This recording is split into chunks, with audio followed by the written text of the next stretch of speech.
Well, hello, everybody. It's David Leese here on Thursday, March the 13th. I hope you're having a great day. And today we're going to be talking about a lot of things, including who is our new prime minister? Well, almost, as he is going to be sworn in tomorrow on Friday.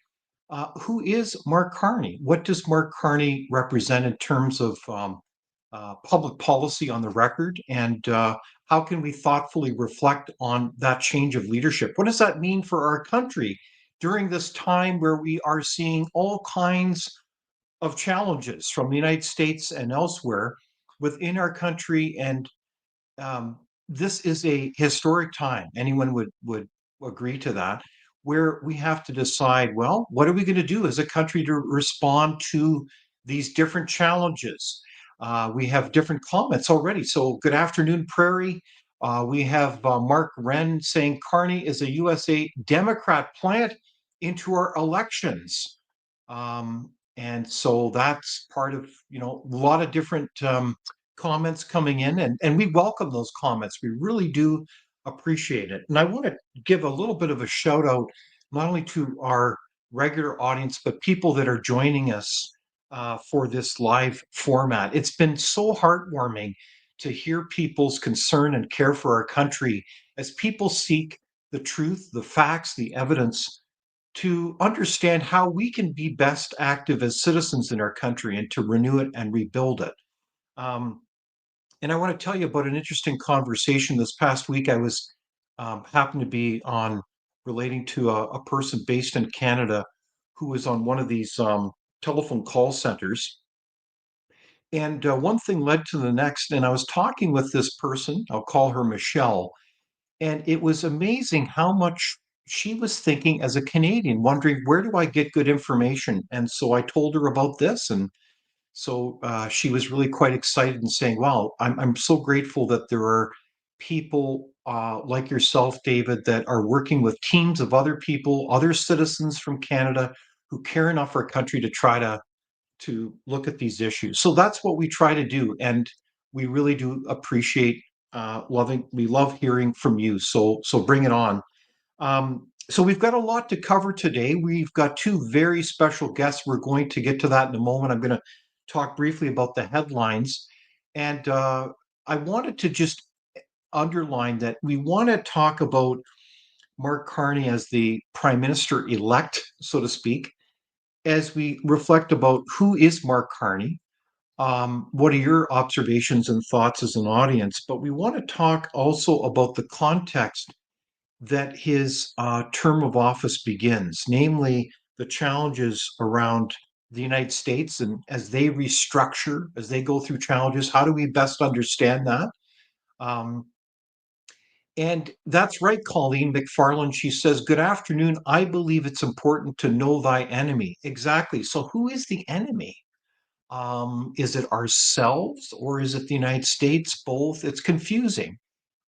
Sometimes we use the word frenemy. In some cases, we can work with parties and work with them effectively, like the United States. But remember this, I think various statesmen have said through the years that remember, countries always have their interests. So, how is the United States pursuing its interests, and how best, given that knowledge, should we be managing this situation? So that's part of what we'll be looking at. We'll also be talking briefly about some of the security concerns as well around this issue. There's a lot of fascinating things in the news that we'll be sharing with you today, as well as the great nation of Mexico and talking about them in terms of a bit of a contrast in terms of how Mexico is working with the United States than perhaps Canada. But we'll get to that in a moment. One of the breaking news items that just unfolded a few hours ago is we understand that Vladimir Putin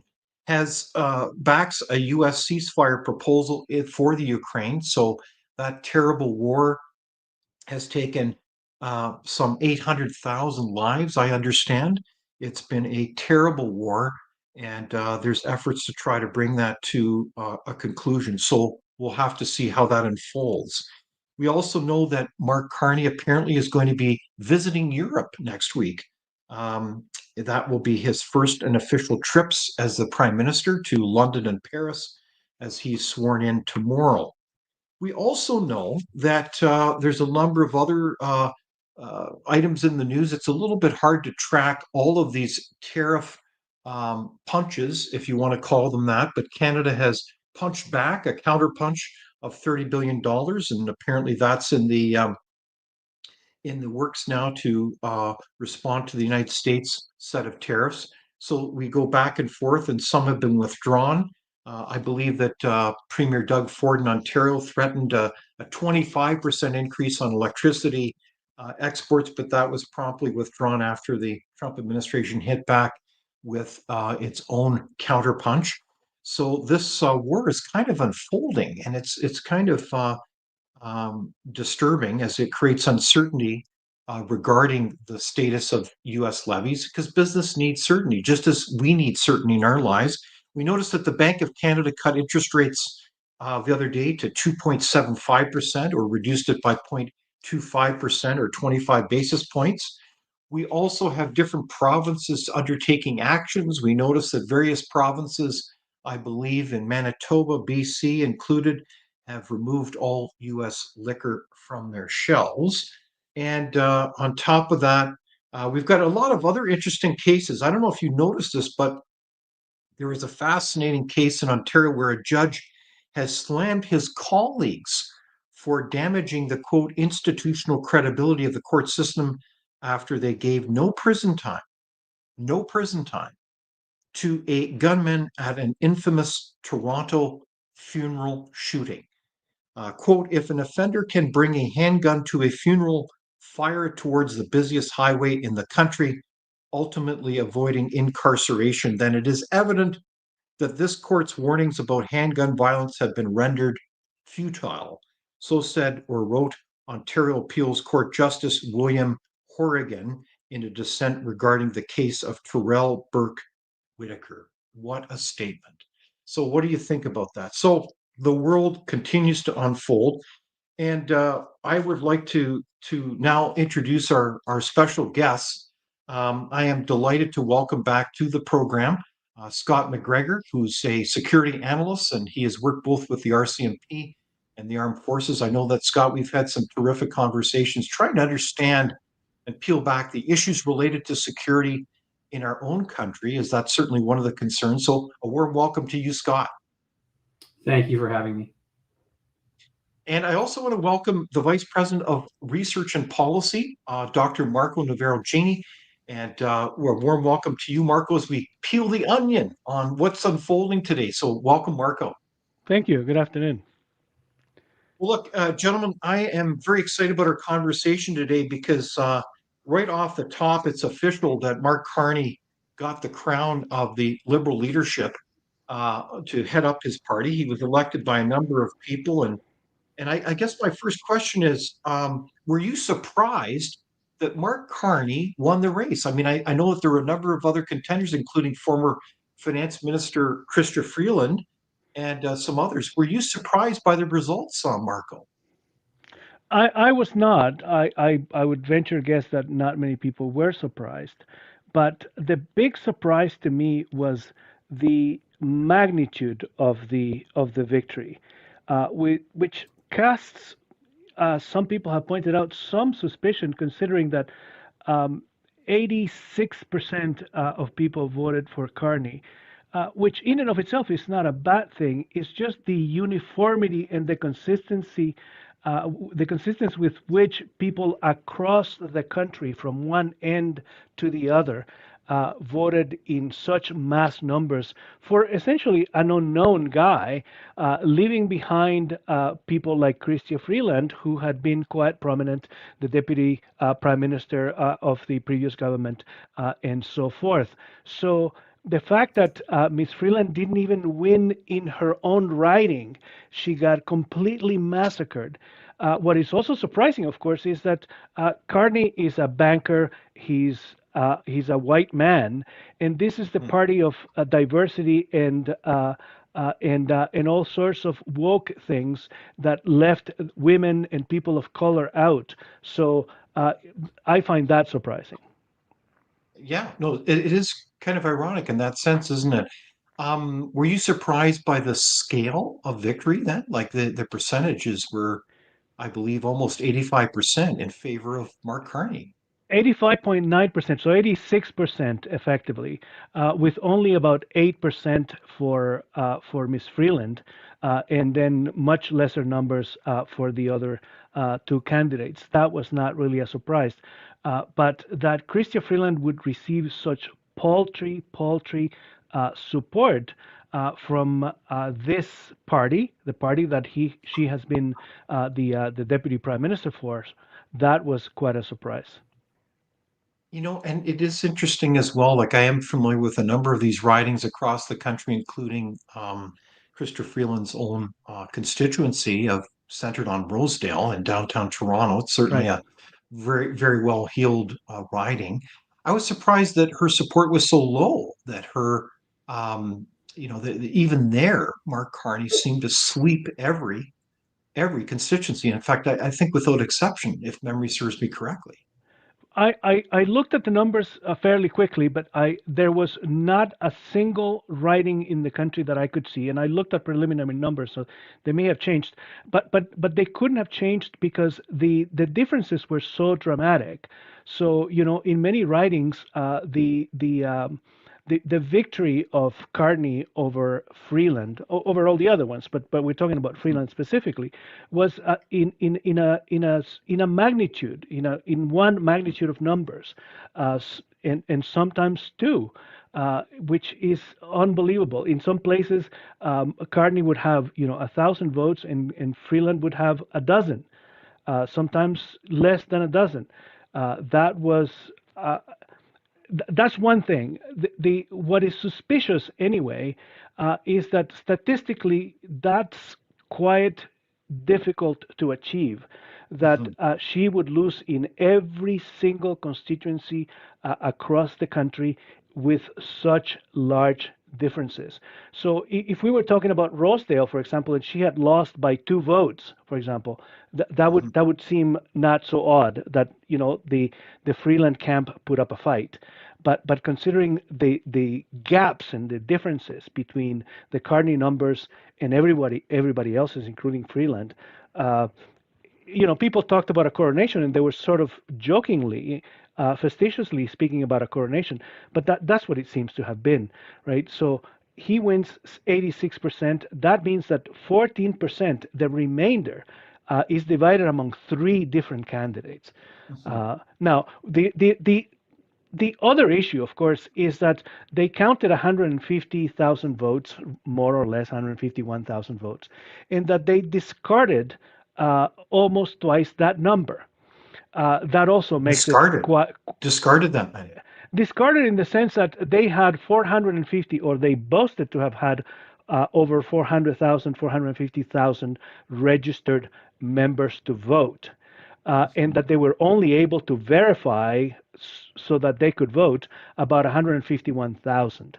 So when I say discarded, it means that they either discarded them specifically, or they did not count them.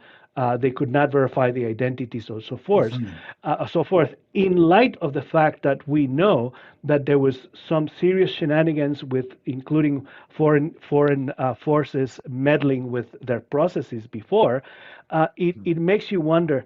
Now they're not saying who, and they're not saying by what criteria exactly they excluded those nearly 300,000 other emails, voters, personas, I don't know what to call them. Mhm. But the fact is that only a small portion, about a third of those who presumably should have or could have voted, were allowed and counted. No, it's fascinating. I notice we've got a number of comments from our kind audience here. Cheryl says, "Wow, sounds a little fishy." Exactly. So, I mean, votes matter, don't they, in terms of not just larger elections, but the integrity of party elections. And I know that there's been frankly, questions raised about who can vote for a party leader where you don't even necessarily need to be a citizen. How bizarre is that? Um, And this is important. I mean, it begs the question around building trust in our institutions, and that includes political parties. Is that a legitimate, a fair question, Marco? In this case, Sure, you're a political scientist. it does look fishy. Look, on a regular election, there is a 2-3% of votes that are sort of selected out because there's issues with them. They've been mismarked or whatever. A very tiny percentage. When the comment of the viewer that it is fishy for many reasons. But here's the principal reason why it is fishy. Normally, if you select out 2 or 3% of the possible votes out of the picture, then that doesn't have an impact on the overall vote. But when the votes that were sort of uh, where the number of people not allowed to vote or selected out is almost twice as large as the number of the voters who voted for the winner, makes you wonder what happened, right? What if only half of those votes that were not allowed into the count were for one candidate alone? That means that somebody else would have won. So that casts a light, not just a suspicion, but even if one is not naturally suspicious, statistically, these things seemed quite peculiar, if not altogether strange. Exactly. Well, I certainly appreciate your recap on that, Marco, and these are certainly important questions that we need to be aware of. It's interesting. We've got a lot of comments. Estelle says, uh, thank you. We also need to recount. So thank you for your comments, Estelle. And also, pardon my pronunciation, Bobcat Y. He is definitely a globalist elite who is not for ordinary Canadians. So that's a kind of a take on Mark Carney. Interesting. Billy says 40 million people, and our prime minister was selected by 150,000 people. That's wrong on so many levels. So, how about that? So we're within a part. Boy, these comments keep rolling in here. I'll just go to Frank here. You are doing a great job educating Canadians. Keep it up. We need to break through the CBC garbage and get the truth out there. Well, by golly, let's get through the truth. And thank you very much, Mark. And I believe Foam Fatel said another kind comment. So thank you for that comment. And Joss says, Mark Carney, just another corrupt banker. Wow. Well, we're not sure necessarily about corruption, but I guess corruption means different things. It could be meaning um, certainly on the take, that's a form of corruption, but perhaps corruption from an intellectual point of view as we talk about policies here. So, Marco, thank you for your summary of the dynamics and questions regarding the election. And I want to come back to who Mark Carney represents in terms of policy here, because I think that's a very important topic. But I want to go back to you, Scott McGregor, because Scott, we've talked a lot about the context that Mark Carney's coming into now relative to our trade um disputes with the United States. And it's interesting, the response to our previous conversations from an audience point of view has been really quite um, favorable in the sense that there's been a large response of comments and interest in our discussions. I think that the audience has been quite large because I think you have helped us see perhaps a bigger picture of how the United States is really critiquing a country, namely Canada, about a number of issues that perhaps we don't see. And those relate to security. And I think you're the author, I'll bring it up here, the with Madam Producer here's help, the book that you wrote, The Mosaic Effect, you co-authored that, how the Chinese Communist Party started a hybrid war in America's backyard, namely Canada.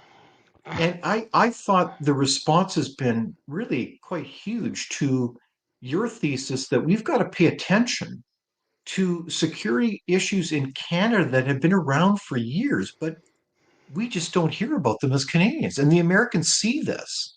And I guess the question is there's been a lot happening since our last several interviews. We even have two Black Hawk helicopters on patrol now up and down the border. And we've got the appointment of a fentanyl czar. Do you think it's changing? Do you think Canadian leaders are responding seriously to these concerns by the United States? Because that's part and parcel of what's driving our disputes with the United States. What are your observations, Scott? Well, thank you for the question. I think there's a lot going on. I think Canada is starting to realize what the Americans have been talking about for the last 30 years. Unfortunately, for many, they're not aware of the threats in Canada that are affecting the United States. As we move towards what we're terming continentalism, we're starting to see, the United States consolidate its power. It's starting to uh, actually take active measures to try to safeguard their nation. At the same time, they are trying to shake Canada and Mexico up a bit because nothing has been done in the past, 20 years, 30 years. The big shift in about 1997, there's a lot of talk about what was going on with, Chinese triads, et cetera, coming to Canada. But what we see is 9/11 happens and everything shifts to counterterrorism. So all of our institutions are moving towards that threat.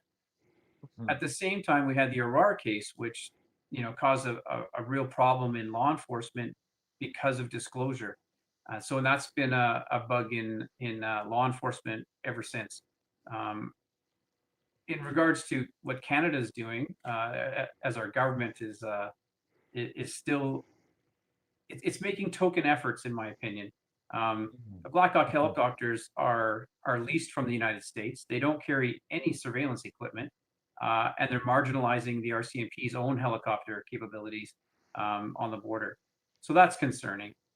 It doesn't really show you that they're achieving anything. We're not seeing any arrests or anyone going to jail here. Not like what we're seeing in Mexico, and not what we're seeing in the United States, for that matter. Um, you were speaking about Carney. I know a little bit about him. I'm not a political analyst by any means. However, I am aware of his connections to the CCP uh, through his business affiliations, and those things are concerning. I know a lot of people are paying attention to these in the intelligence world. Um, and the United States is not blind to these things. The United States knows exactly what's going on in our government. They know exactly who's connected to who and what they're doing. Um, to think otherwise is foolish. And so there's reasons behind the actions that the United States is taking. And I think Canadians, while getting poked in the chest, because of the comment about becoming the 51st state is offensive, um, that stirred up a lot of patriotism, and that patriotism is misguided. And I think they've forgotten that the largest threat in the world is China, bar none. Oh, What's going on in Russia and okay. Ukraine does not compare at all. And that's what they're missing when they're trying to figure out what's going on with the United States and the actions they're taking. Mhm. Okay, so you're giving us some reality therapy, as I call it, in the sense that let's be clear, the United States is going through a massive restructuring, both in terms of its economy, but also its geopolitical security situation. So they are looking at the hemisphere as you've outlined, and they're saying we want it to be a safe and secure hemisphere, and we want prosperity. We're not going to tolerate an ally, in quotes, who they would accuse Canada of being a NATO freeloader. Um, that allows infiltration with a lot of bad actors, including the CPC, within Canada, which is the United States backyard. So, am I oversimplifying that, Scott? Is that kind of how I mean, you relate to US officials all the time. Is that how they're seeing us? Yes, the simple answer is yes. There is a lot going on in Canada um, beyond guns and gangs. And it's gone ignored by the government for a long, long time. We see token efforts when we identify the Iranian regime, the IRGC, Quds Force, Hezbollah being identified as terrorist entities, and we have the world's largest post-Shah Iranian diaspora living in North Vancouver, Mhm, where mhm. where Iranians are scared and worried about this activity, we're not reading about any arrests. We're not reading about any charges. And that's not necessarily the law enforcement's issue. It's political will. Because if you don't change legislation in the justice system to actually enable the police to be able to do something about it and make it a priority, then things aren't getting done. And the connection between, the Chinese, the Iranians, and the cartels is well established. You only have to look at the dirty money reports written from the Cullen Commission to understand the scope of that. I was happy to provide a lot of that information. But there are a lot of people working in law enforcement, intelligence, and security that understand the nature of the threat. We're talking about a complete saturation in Canada. Almost every single file a law enforcement officer looks at regarding narcotics, human smuggling, any of that stuff, that is transnational in nature and almost always leads back to a nation state. So it's state-sponsored illicit activity occurring all over Canada. So yeah, I would say we've got a problem here and the Americans are worried about it. Okay, because honestly, I monitor our legacy media within obviously Canada, the United States, and even Chinese media, and you certainly don't hear about this story about Canada. And this is coming from you. You're an intelligence analyst, and certainly we're familiar with Scott.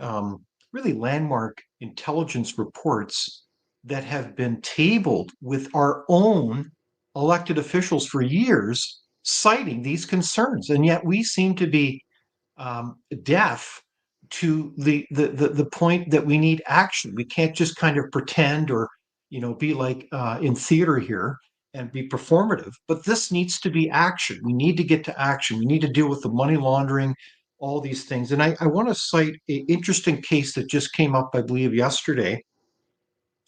And this has to do with a very interesting civil forfeiture case in Surrey in the Lower Mainland of British Columbia. The Simaloa drug cartel worked closely with three Surrey men in an attempt to smuggle large amounts of cocaine and other precursors for drugs from Mexico to Canada last year, the BC government is alleging. And so details of this operation were laid out in a civil forfeiture case filed Tuesday against these three men. And their home was chock full of weaponry, among other chemicals and issues.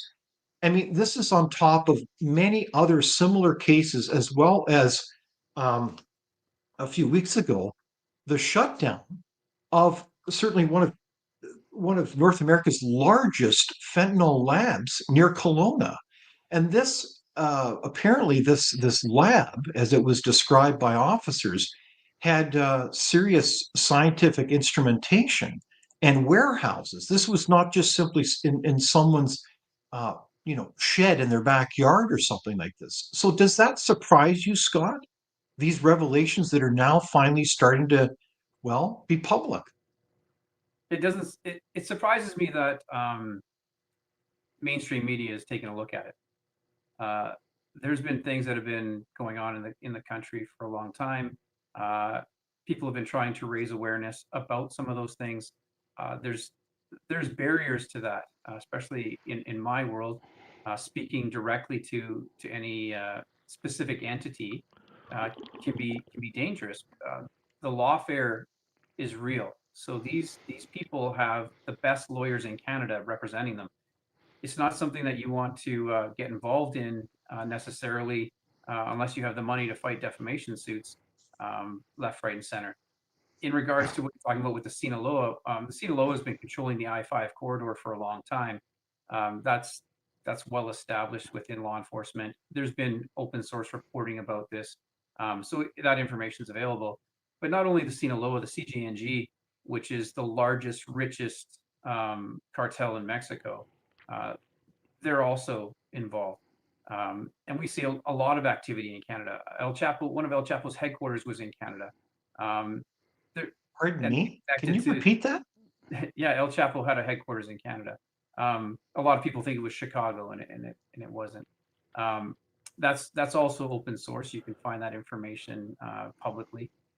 But the connection between the cartels, the Iranians, and the Chinese is significant in the transnational organized crime world, specifically in threat finance. Vancouver is, well, it's the center of gravity for all that type of stuff. That's where you hear about the Vancouver model, et cetera. And that's just one model. There's many of them. Mhm. Trade-based and service-based money laundering are at a standard in the gray and black market that people just couldn't even comprehend. Every aspect of critical infrastructure is infiltrated. It's very, very rampant. And I imagine I'll get called out for this, which is fine because I have plenty of information to back it up. Mhm. But the worry for the United States is the fact that we're seeing all this political interference, and if decision makers can't change the legislation to enable law enforcement to affect this activity, then we're in deep trouble, and we have been for 30 something years. Um, so the Americans know that. That's what the premise for the book states, that there's a U.S. government document from the Department of Justice identifying Canada as a national security threat because of the Chinese infiltration uh, in its critical infrastructure, its private sector, et cetera, and how that impacts the United States. Um, all the arrests that you see of Canadian citizens of Chinese descent and others stemming from Canada, and yet in Canada we see none. We have so many cases, and I'm sure you're going to talk about some of them, but the connections to the United States are immense. The head of the RCMP Intelligence was arrested because of the Americans. Pardon me, can you repeat that? The head of RCMP Intelligence, Cameron Ortis, was involved in some files that the RCMP had, but that they were working jointly with the United States. When it came to the data that came out of that investigation, it wasn't Canada that figured it all out. We didn't have the means to do that. So the Americans advised the Canadians on what was going on. We've seen this in terrorist incidents. We've seen this in a number of different locations. Mhm. And so when people get all upset at America over the tariff stuff and everything, I understand. I'm sympathetic to that. I'm open-minded. I'm not a Trump supporter or anything like that. Mhm. But they seem to forget very quickly all of the things that have been going on over the years, where the Americans have pointed these things out. How did they forget about what just happened with the TD Bank? I don't see anyone outside protesting the TD Bank, the largest Mhm. financial fine in history. One person gets arrested. Nobody in Canada does anything, and it's not even mainstream news. This is just one financial institution. I can guarantee you there's others. The RBC takeover HSBC, who also had a large fine for helping the cartels. Um, I don't know where people are forgetting what's going on in the country, but suddenly they're rallying behind this liberal initiative um, to unify the country, and the Chinese are loving it. Um, don't get me wrong. I think the manner in which some of this stuff with the tariffs has been approached is abrasive. I don't think that Canadians, um, respond well to that type of pressure uh, because we're Canadians. It's just the way we are. We don't, we get our feelings hurt pretty quickly and are quick Mhm. to want to fight, just like in hockey. But the fact of the matter is that this has been raised over the years numerous times at the highest levels, and absolutely nothing is being done. The Mhm. people, the police officers that are on the street have become way more aware than they ever have been, because a lot of this has come out now, from myself and others that have been trying to raise awareness about this. Um, but they're hamstrung. They Mhm. want to do Okay, the right thing, but they can't. so this is the context. So this is where Mark Carney as the new leader's coming in. And what I find fascinating here is that we have established facts that indicate that a number of these concerns are real regarding security. And of course, we can have debates around the scale and scope, but we know that based on a lot of work within the intelligence community, including just as you outlined, Scott, that we need to be taking these concerns seriously. Now, there's other issues that have been raised by the Trump administration that you can argue are kind of negotiation tactics or are kind of confusing as to what's going on here. So I want to go back to you, Marco, because you are a brilliant analyst, you're a political scientist, and you look at the larger picture here. Help us understand the context that we as a nation, including our new prime minister, faces then. Like, what is going on here as the United States identifies not only these security issues, but this kind of hemispheric approach to, well, from Greenland to Panama, as they kind of reset and restructure. What's your observations? Help us understand what's going on here, the bigger context. That's a very good question. And just going from your question and sort of linking back to what we were saying before, it would help to think, for example, of this hemisphere as a condominium. Imagine there's this condominium in which there are over 25 different units. And in the north wing of the condominium, there are three big penthouses. The other sort of smaller units are, in the south wing. And the northernmost member of the condominium, who is also responsible or just as responsible as everybody else for the safety and for the security of the entire building, keeps leaving the doors open. And there are burglars and there are arsonists and there are criminals coming in and out. The northernmost condominium owner has been 3 or 4 times leaving the bath water running and flooding the rest of the condominium. There's been fires in that particular unit repeatedly that puts in danger the entire, not just the north wing of the condominium, but the entire building. And so all of a sudden, right, the most immediate neighbor to the northernmost condominium owner comes up and says, you know what? This enough is enough, right? We've been carrying this. We've had all these accidents. You keep leaving the door open. There's all this criminality. There's all this vandalism. There's all these things. We want you to look after and police your own thing and don't leave the faucets open and stop the appliances going on fire and all these things, or else we are going to put this gigantic fine on your ownership in the condominium, or we're going to kick you out of the condominium.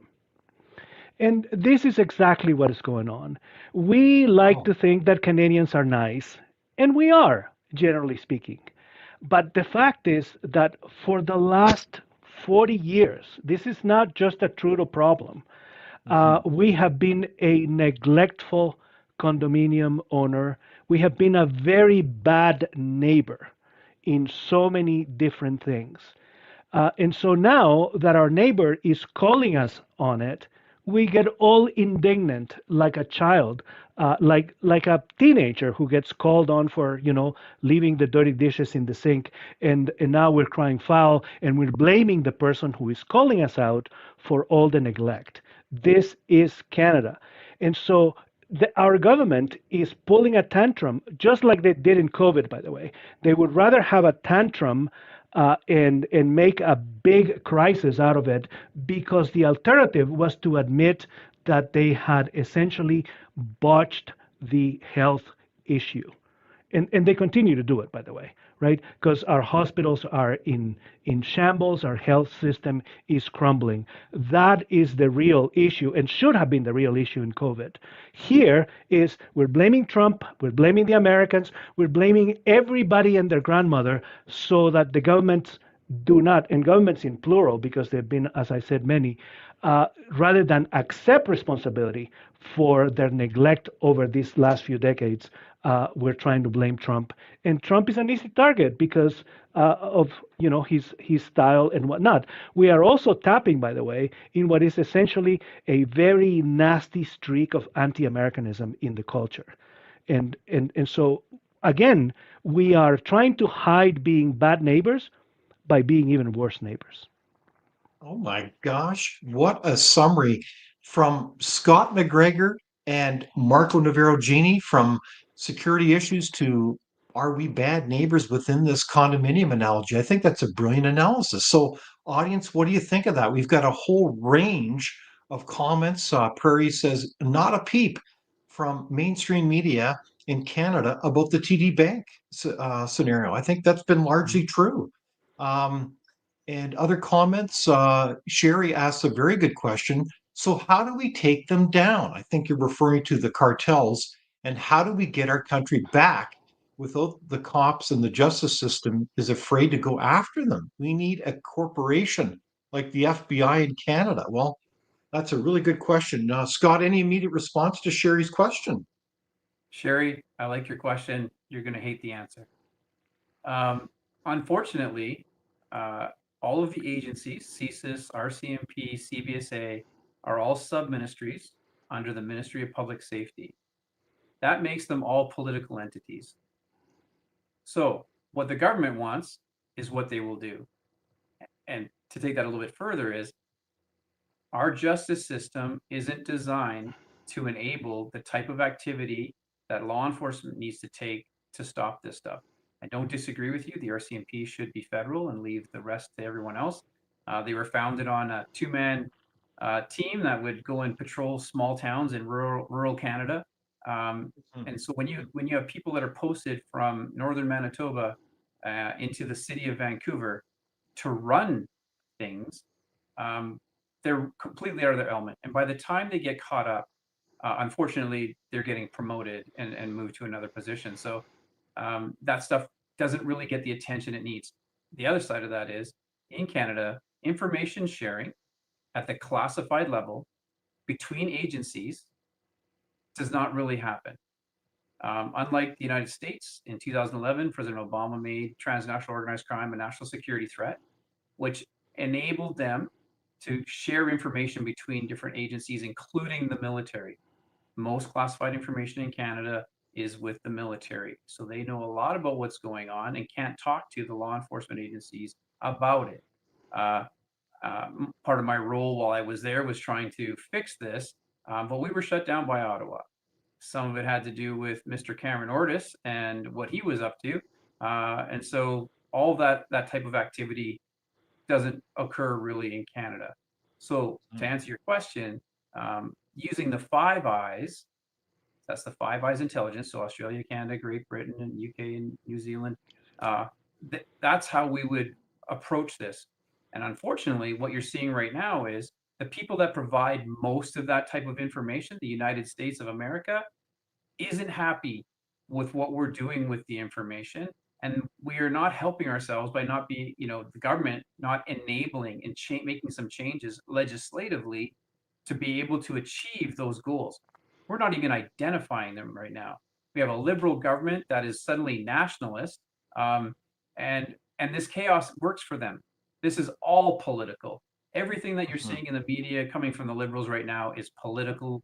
Uh, it has nothing to do with actually achieving any economic goals or anything else. Is Trump trying to position himself to negotiate? Sure. But the real thing is that people are missing. The United States is afraid. Let me say that again. They are afraid. So when people are afraid, they want safety and security. So they're consolidating power in North America to protect what they have, while everything that's going on in the world is starting to become out of their control. Europe has its own issues. Europe is its own continent. So it should have its own continental security and not rely on the United States for that. Don't get me wrong. I think we need to be allies, and I think we need to work together against authoritarian governments and the alliances that they're making, because this challenge is real, and now they're about to do something. Other governments were trying to negotiate their way out of it, and they were unable to. So now you've got a hard negotiator who's going to flex the American power while they still have it.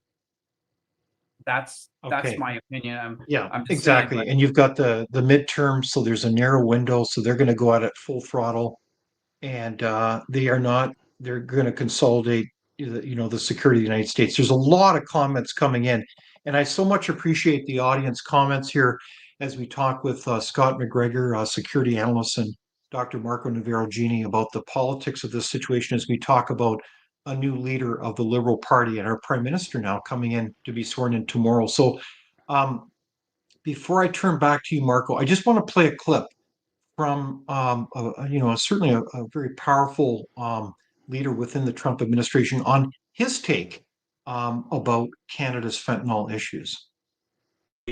Core fairness issues. Let's just be fair. Whatever you do to us, we'll do to you. That's what he's asking for in April, and it's not a radical idea at all. But let me ask, because I am confused now about what you're saying about this being a drug war, not a trade war. So let's just take Canada. Mm-hmm. I mean, you said Canada's shipping fentanyl into the United States. I mean, I don't think that's happening. Sure. I mean, 1% of fentanyl is being smuggled across the border. 1%. I mean, Canada's not a major source at all of fentanyl in the United States, are they? Well, yes, they are a major source, and I can tell you that in the Situation Room, I've seen photographs of fentanyl labs in Canada that the law enforcement folks were leaving alone. Canada's got a big drug problem, even in their own cities. Go walk around, Toronto and see what it's like, and you'll see that it is a big problem. And frankly, we have intelligence that Mexican cartels operate in Canada as well.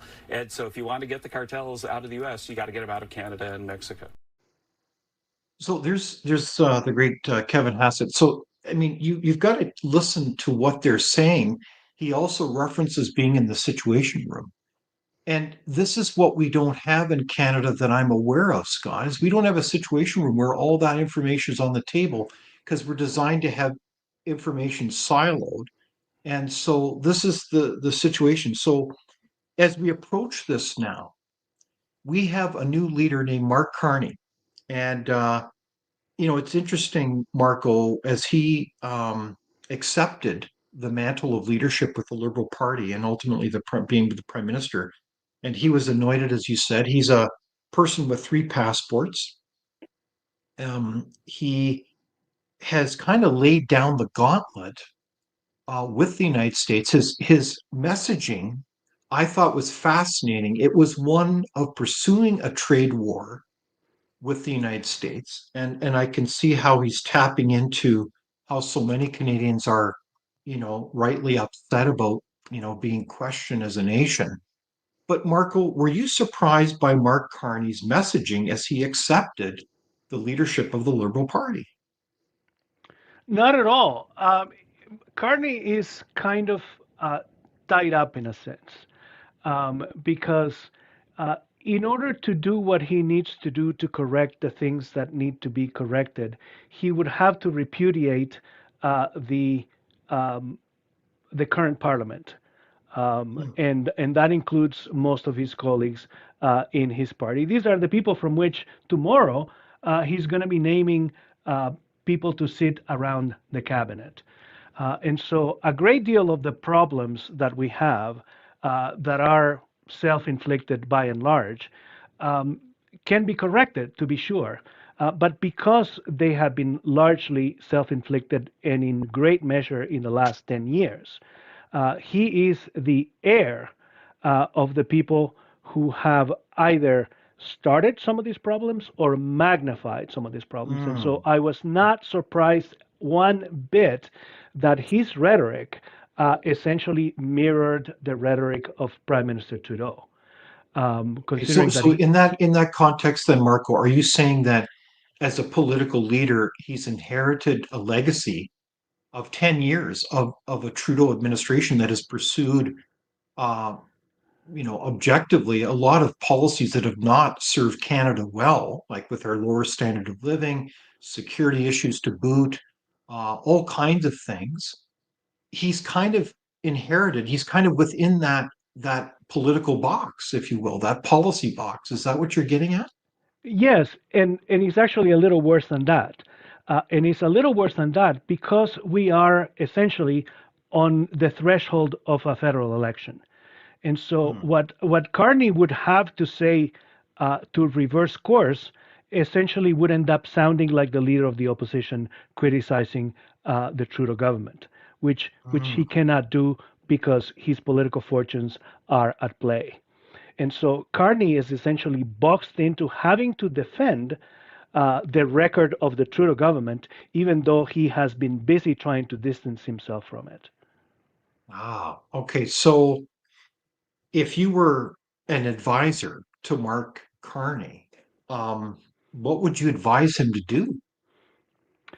If I was an advisor to Mike Carney, I will tell him to leave politics and go find something else to do. Okay. Because the reality is, I don't. Mark Carney is essentially the 21st version, the 21st century version of John Turner, who inherited a gigantic mess from 16 years of Trudeau 1.0, and could not turn the fortunes of the party around, come what might, precisely because it was such a mess. There are polls, I see them, that are claiming that he's gaining. I'm not surprised about that, considering that a large measure of the rejection of the Liberal Party was a rejection of the leader. But the reality is, I don't see how Mr. Carney could possibly cut away from the heritage and what he has inherited in this party. He's about to name Chrystia Freeland.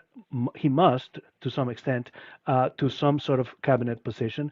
Marco Mendicino, the guy who wanted to throw tanks at the truckers in Ottawa, is now his chief of staff. Let us not forget that Mr. Carney penned an op-ed in a national newspaper calling the truckers, the protesters, the peaceful protesters, may I ask, seditionists.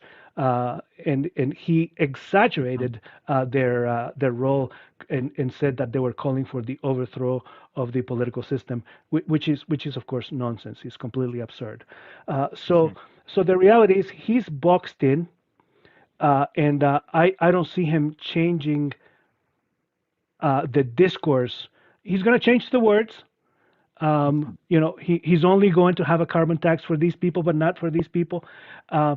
And so he's going to try to spin things around. But I would be very surprised if he completely reversed course, because he would essentially be embracing the discourse and the platform of the official opposition. Okay. So, Mark, I'll begin with you as well, in the sense that I know that you've certainly observed Mark Carney for years here. Who is he? Like, we know that he served in key posts as the banker of the governor of Canada, as well as a similar position in England.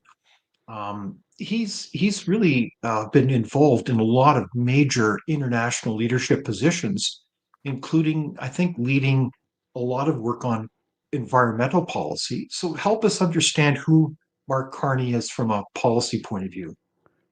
From the outside, it's easy to see that Mark Carney is a banker, and he is well versed in some economic issues. Whether he has been right about those economic issues or not, the jury's still out. There's lots and lots of evidence that he has made all kinds of moves that are completely wrong, both in Canada and in England. The extent to which he was involved in some of the right moves in Canada, he has moved to sort of take full credit for all of it, where in fact he was part of a team, and the people making the actual calls were the elected, and that would have been the head of the government at the time, and the finance minister. And he was none of those. I have just been inside the mind of Mark Carney for the last couple of days, reading his book Values, and the polite way to say it is that he is a radical environmentalist. He is Greta Thunberg in a pinstripe banker's suit. Okay. He radically rejects market economies. He embraces a kind of a top-down authoritarian kind of green government that is going to tell us what to do and when to do it. He's convinced himself that we are in in an era of doom that the planet is coming to an end unless we reverse course. And his rejection of the market is kind of peculiar because he doesn't like the market, which essentially means that he doesn't like human nature. But he's willing to put all kinds of constraints and take over the market. This is the authoritarian aspect of him, and take over the market and use the market for his ideological purposes, right? And so, considering that this is the environment, and the environment is all around us, whoever wants to control the environment will control our lives. And he wants to control the economy in order to control the environment because he's put it in very simple terms. He said that the way to stabilize the climate is to have more carbon taxes. So he's made a clear connection between people paying more taxes and the weather improving, essentially, as silly as that sounds. And so this is a guy who is essentially, I think, toning down his radical green agenda.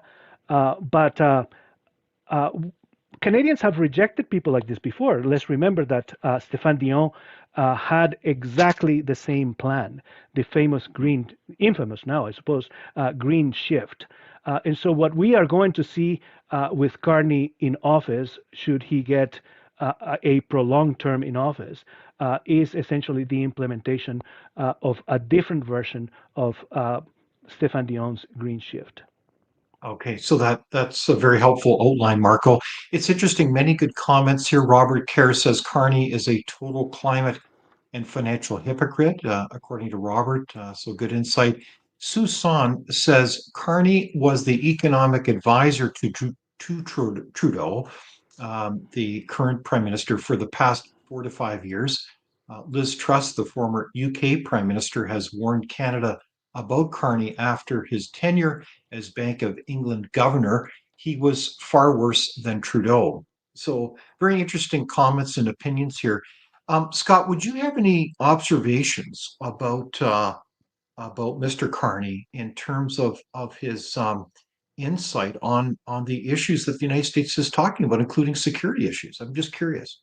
Well, I'm going to add to what Mark was talking about a little bit. There's a quote regarding decarbonization and Carney's net zero economy interests, and it goes like this: "The firms that anticipate these developments will be rewarded handsomely.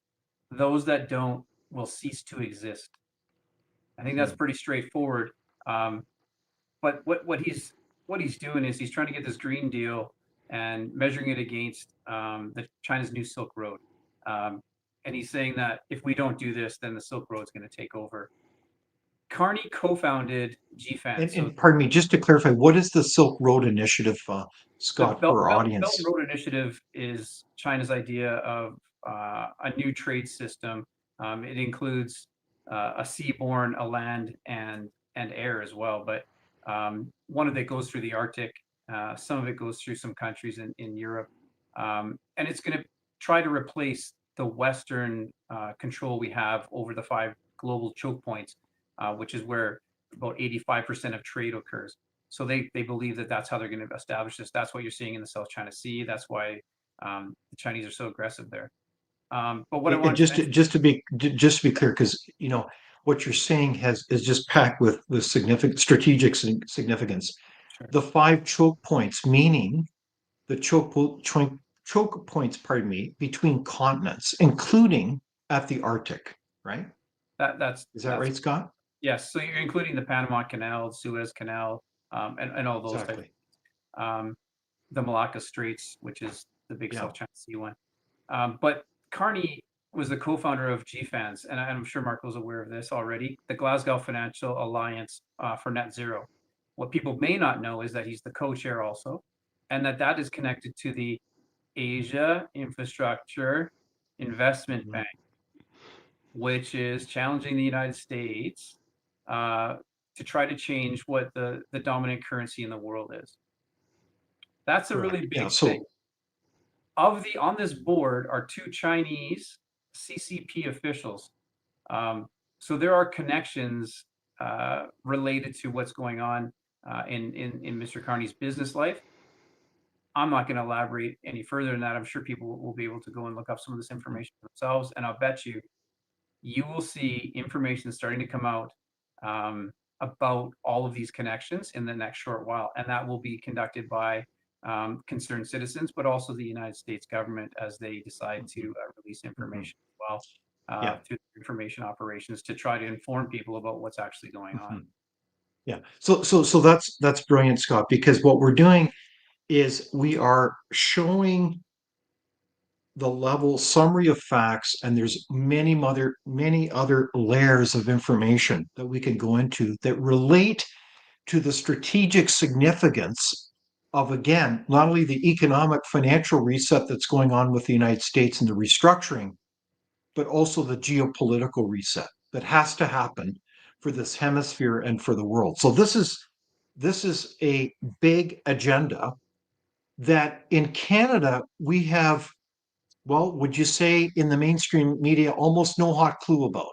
Is that a fair comment, Marco and Scott? I think so. You know, people have not heard about many of these sort of larger beliefs that Mr. Carney holds, and that's for a reason. You know, the book is available just about anywhere, including on the internet for anybody who wants to read it. But and I assume that many of the people in our mainstream media are acquainted with the plan and with the argument. They're just not talking about it, quite frankly. And so it is within their interests, I suppose, to some extent, that larger picture of Mr. Carney's ideology remains hidden, because the last time a liberal leader put those ideas at the forefront, he got destroyed. And so they want to be able to sort of usher in a new liberal era, with Mark Carney taking advantage of this invented crisis with the United States. And perhaps, I'm pretty sure that he's not going to shun these ideas because he's in office.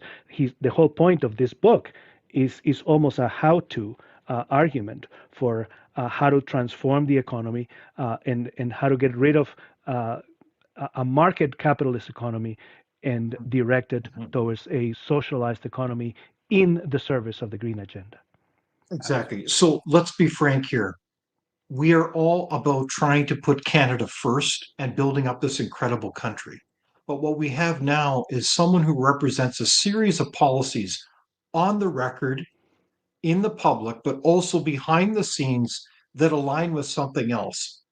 Okay? Whether it's net zero that will decimate our economy, that will decimate not only the oil and gas industry in Canada, but will cascade through our economy, whether it's manufacturing, forestry, mining, just to name a few, right?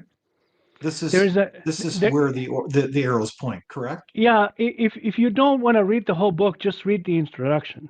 You know, he makes it a point to say that we should never be satisfied with what we have achieved as a progressive sort of culture. And so basically, that signals a kind of a Maoist streak of a permanent revolution. Indeed. That no matter where you get, there is still always more to do.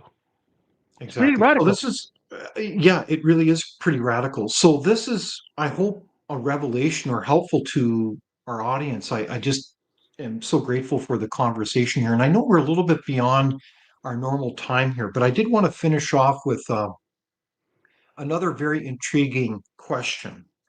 And that relates to the contrast between Canada and Mexico. It was interesting.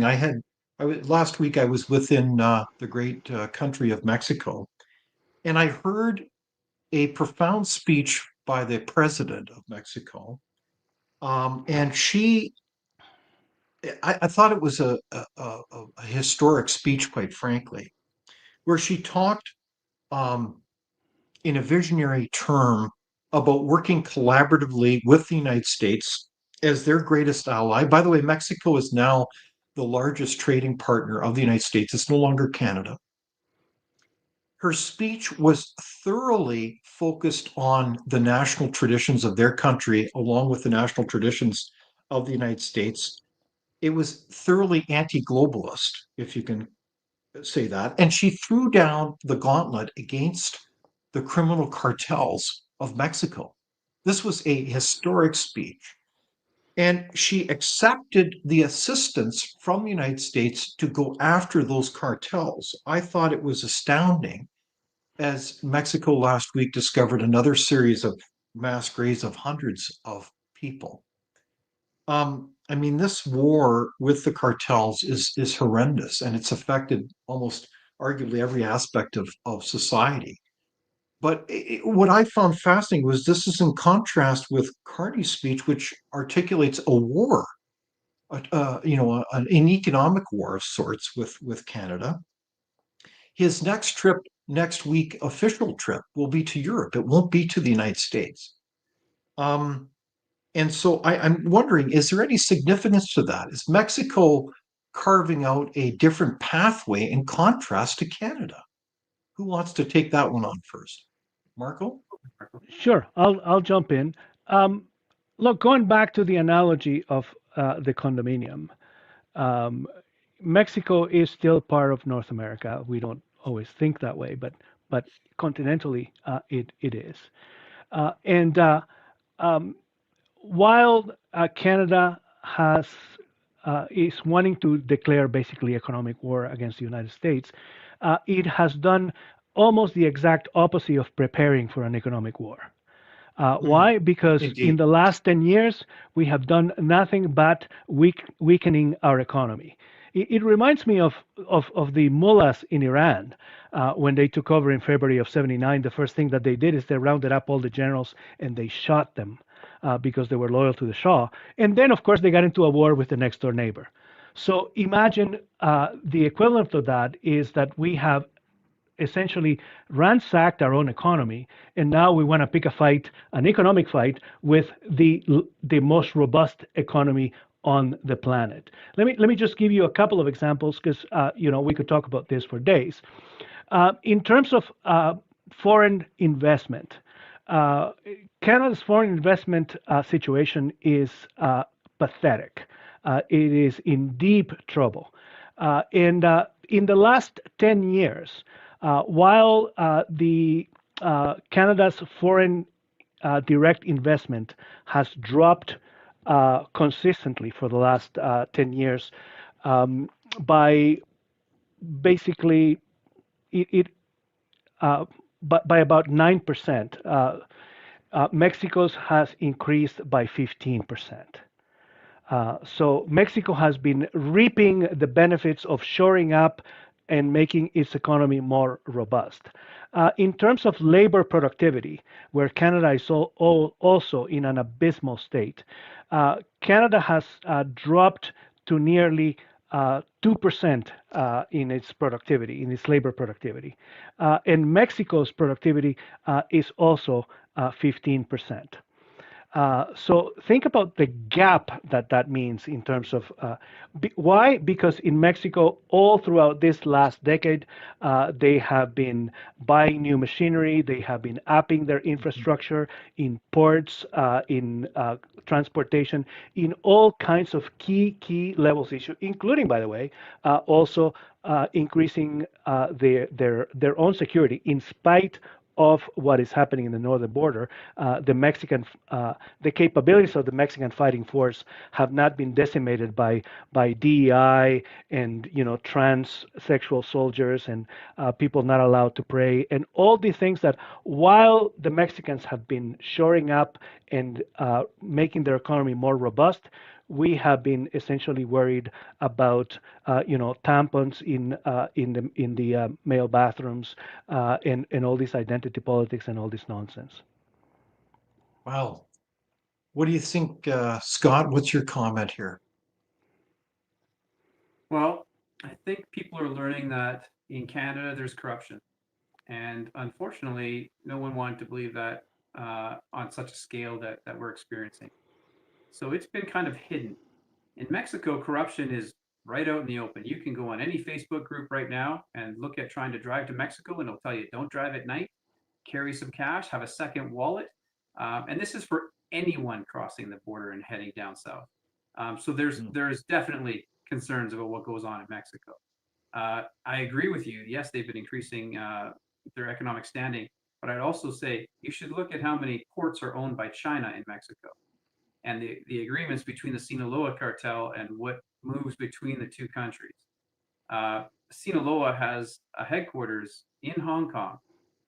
There is direct connection between the Chinese and Mexican cartels. If you look at the voting for the last election in Mexico, and we take a look at how many people that were trying to be elected were murdered, I would say that that would be concerning. There are over 120 cartels in Mexico. We hear about a couple of them. People in Canada have no idea what the scope and depth is of the cartels in Mexico and their connections to politicians and everything else. I would agree with you that I think they're taking the right stance and trying to work with the Americans. I think there is a will there, but don't think for an instant that the cartels are going to allow their business to be, uprooted over Yeah, minor I agree. things here. And don't get me wrong, there's entities that are connected to this in the United States as well. But you're looking at, the recent report said that the Mexican cartels control the ELN in Colombia. So that's a pretty big thing, very bold statement. So the connectivity between what happens in South America, which includes Iranian and Chinese activity, the tunnels that you see being built in Mexico are mainly because of their connection with Hezbollah, where they learned to tunnel in Gaza. So there is a lot going on in Mexico, and I would say that I think that the steps they're taking, while they're greater than Canada, still aren't at the level that the United States wants to see. There was a report just the other day that the Americans were flying a plane, listening to comms over top of the former president of Mexico's house. There's a lot going on. We don't get to see it all. It's some of the stuff is classified, and the true nature of whatever this strategy is by the Americans, I'm saying it's the consolidation of power, and they want to protect the continent of North America because of the trajectory towards kinetic war with China. But yeah, I would agree that they're definitely moving ahead of Canada in many ways. Their Navy is bigger than our Navy, and they're not even a force projecting country. So yeah, Canada is behind in every way in this relationship, and I don't think that playing pokey chess with the most powerful nation on the face of the earth in the history of the world is the right way to go about trying to figure out what's best for Canadians. yeah. Okay, so just sorry, Marco. Go ahead. I just wanted to correct something because I think I tripped over my numbers on foreign investment. Canada's foreign investment has dropped 15%, and Mexico's has increased by 9%. Okay, that makes sense. Yeah, and I think consistently the message here has been, given these kinds of challenges where the United States is resetting, restructuring itself for both financial, economic, and geopolitical reasons, we need to understand that reset. And therein lies the opportunity to renew and rebuild our own country that, best serves Canadians. And surely that's through working collaboratively with the United States while being very clear where there will be times where we disagree with the United States and we need to pursue our own interests vigorously. So, in this context, there has been, we've certainly had a far reaching conversation today with Scott McGregor and Marco Navarro-Genie, and I've certainly much appreciated the comments coming in from our audience. And I just wanted to note that there was a question from Jacqueline who asked, I would like to hear the guests speak about Freeland's comment about aligning with the EU for their nukes, of all things. These are nuclear weapons. And I think these are, frankly, absurd comments. And of course, we want to pursue diversification and trade with everybody. But who wants to quick tackle that one? Marco, do you want to respond briefly to that one? Scott, go ahead. It's almost humorous, to be honest with you, considering the fact that Canada is the reason that Pakistan has nuclear weapons, which were proliferated to North Korea, and yet Canada itself is a non-nuclear country. We could do this ourselves anytime we wanted to. There's just been no desire to do that. Going to the EU, asking them for help to defend us, it doesn't really add up. The United States has been doing this job for us. They've offered us everything, and we've turned it down. Basically saying that we don't want that type of weaponry on our soil. Well, now suddenly someone in Ottawa thinks that might be a good idea. I think it's a lot of knee-jerk reactions to try to get people to side with them. I don't see anything coming of it. The Europeans are not happy with what's going on in North America. Even though we're a Commonwealth country, our relationship with the UK is quite limited. As a UK passport holder, the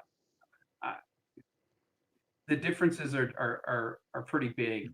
We're a lot closer to the Americans than people think, and I don't think the UK has had the influence in Canada in terms of assisting us as most people think. For God's sakes, the 3 subs that they gave us, upholder class submarines, were things they were going to mothball. They were throwing them out, and this was for war reparations. That's what they're giving it to us, and we had to rebuild them. And they're used for training. They're not an effective tool, unlike what the Australians did, where they built the Collins class submarines, etc. So there's just a lot of examples where Canada gets kicked around, and we play the role. There's no reason we should be in the economic situation we are. We have all the natural resources. We have all of the intelligent people in this country that should be making us a lot of money. Heck, I was stationed in Bahrain for a year, and Bahrain's a tiny little country in the Middle East. Their only real export is oil, and they do pretty darn good. They're pretty wealthy. Anybody in the GCC region there is pretty wealthy, and they don't have the agriculture. They don't have the trees. They don't have they've got some oil. We have the 3rd largest oil reserve in the world, and we can't find housing for people. Our groceries cost too much. These things should not even be considerations for a country like Canada. So, yeah, the European Union helping us, or pardon me, the EU. I don't really see it being beneficial, other than causing a further divide with the United States, which isn't beneficial to Canadians. All right. Well, as we wrap things up, I did want to just thank everybody for involved with this far-reaching conversation. It strikes me that it sounds like we really need a lot of critical thinking here when it comes to the issues. It's kind of confusing at times how we pursue the national interest. And I guess I'll just wrap this up by asking you, Marco, as we have a situation in our country which is certainly historic and many would call even a crisis of sorts. Why is it that our parliament is prorogued? Why is the parliament on hiatus? You think that we would be back at work debating these issues publicly, coming to grips with them, acting on things, implementing the basics of public policy to get our country strong, like, for example, implementing free trade in this nation, building pipelines, getting people back to work as much as possible. Why is it that our parliament has been prorogued, Marco? The longer version of the answer is that we have a very weak political culture. Our country is based on a set of unwritten rules by and large, and the only police to these rules are vigilant citizens. And so, for as long as we are hands off and we pretend that everything is fine, we're willing to accept official narratives, especially now, knowing that governments lie and they lie to us in industrial quantities. We should pay more attention. And quite frankly, if we're not outraged, is a clear sign that we're not paying attention, because what is happening is beyond the pale. And so, yes, governments have that particular tool in their arsenal about proroguing, but it's certainly being abused. It does not meet the test that has been said many times. We prorogue Parliament to cover the back of the ruling party in a government that was falling apart. And so this tool has not been used for the good of the country. It is being used to protect the Liberal Party of Canada.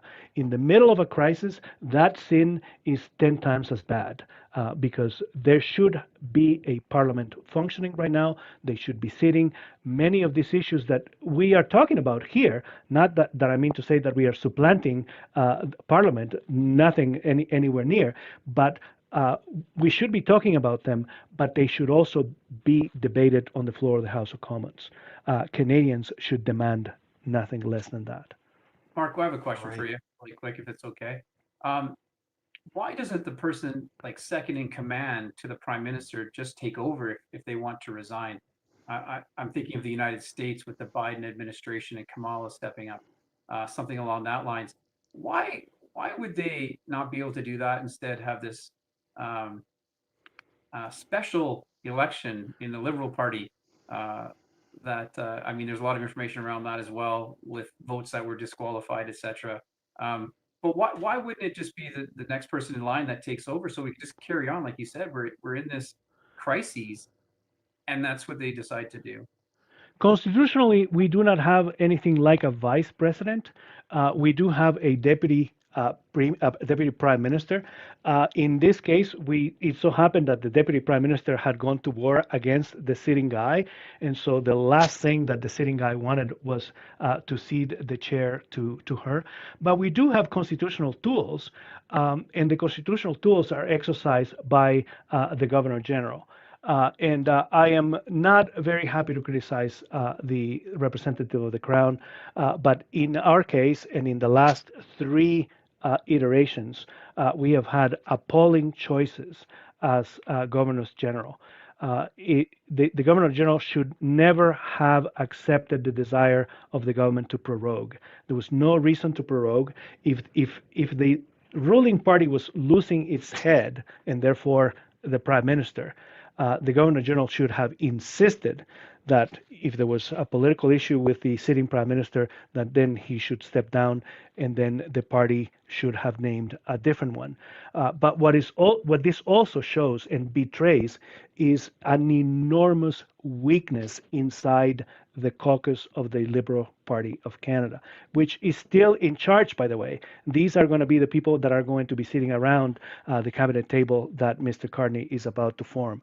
So the political culture issue also applies to sitting parliamentarians, and they have essentially relinquished their authority to represent the people of this country, and they have been allowed themselves to be intimidated by the power of the exiting prime minister. Is the governor general appointed or elected?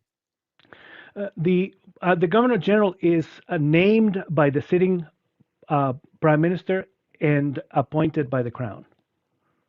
Good So to know. within that system, this has but- been a within that system, though, there's an element of customary honor that is assumed in terms of how you use these practices of proroguing.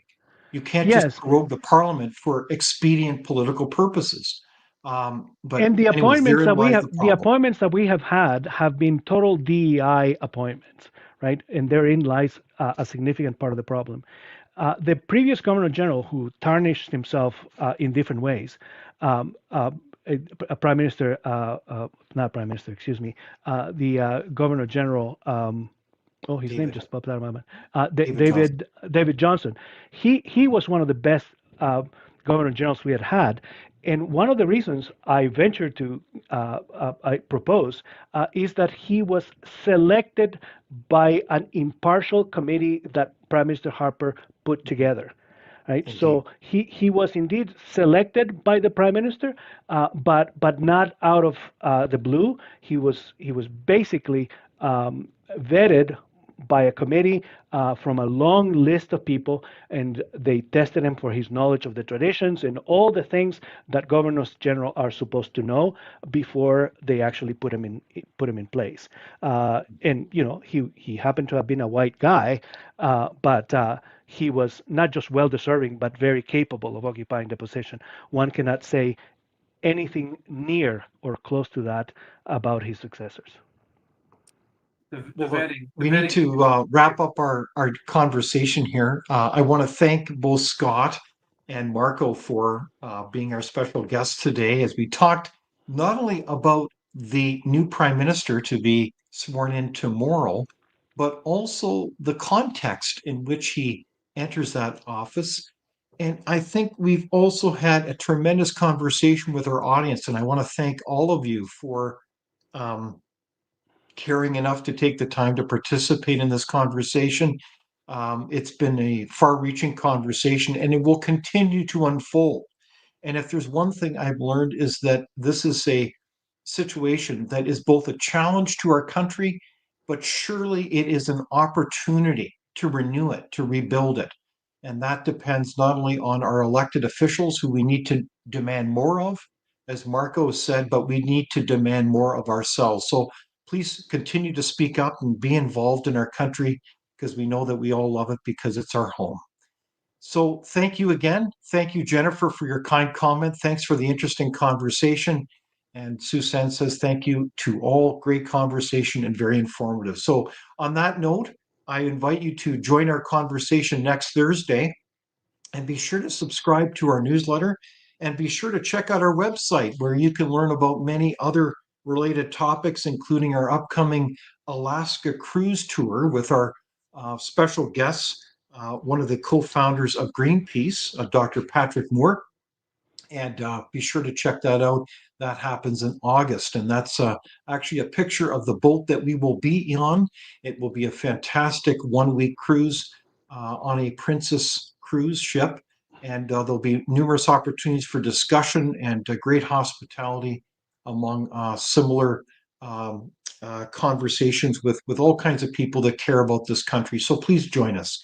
So thanks again, everyone. And we'll meet you again next week on the same time and same place. Thank you for watching